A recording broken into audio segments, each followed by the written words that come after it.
The race it's not just about you, it's about making sure that you're doing the work and that you're staying motivated and you're concentrating on everything throughout the race and throughout your training, because you owe it to your partner. Appreciate everyone's patience. Getting on the beach is a little tough. Thank you again for being here. Do the best you can. Please have a good, safe race. Have a good one. Good luck, guys. When it's, it seems like the chips might be down, knowing that that other guy's in the bow seat working hard, the wind stays within the sails, and as you're getting tired, you still remain focused on your technique and being smart out there in the conditions, and hopefully continue to move the boat away from your opponents.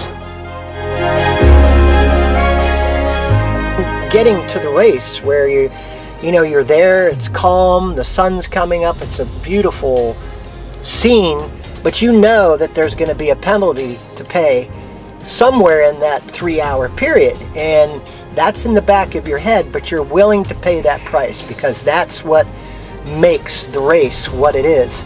And to see how you define yourself as an athlete, being able to put up with that pain, whether it's from the Rio Grande Bridge, whether it's from the Cape May Bridge, whether it's the turn at the rocks, or whether it's a sprint finish from right here on Heather Road and Wildwood Crest, when they know they're going full tilt and they're hurting so much and another boat overtakes them, at that point all that's engaged are their minds, and as soon as their minds let go, that's when the race is over. This race in particular, it's a long race, so consistency and training pay off and usually come out in the wash. Well, it's not the guy, it's the two guys that can physically overcome the pain or whatever's happening in there.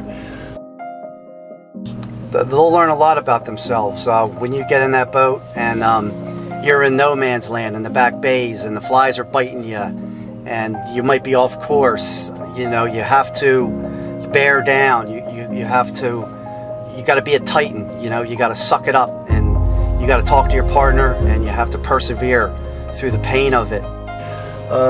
There's a psychological component, huge psychological component, as far as how far you have to go.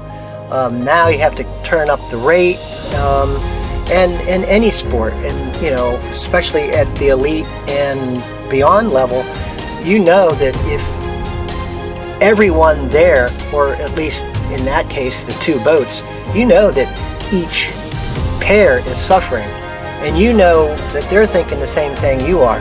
But if you can go harder than them, and the key term is break them, and you can break them, and then they know that it's just not going to be possible for them to overcome that boat, you've done your job. Jim Swift. I've been a Margate lifeguard for 10 seasons, and I've rowed around the island 25 times. So that last hour in the ocean when it gets tough and you really get to learn what you're made out of, what drives you then? You're on auto drive. Just do the best you can. Finish it. That's all.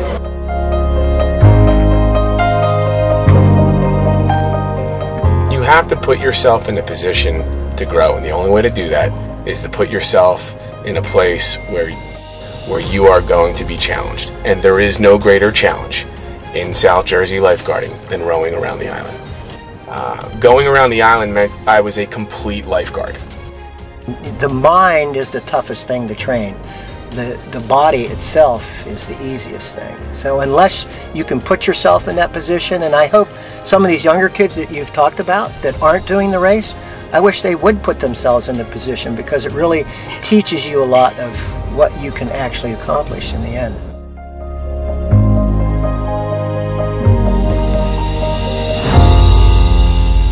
What about next year?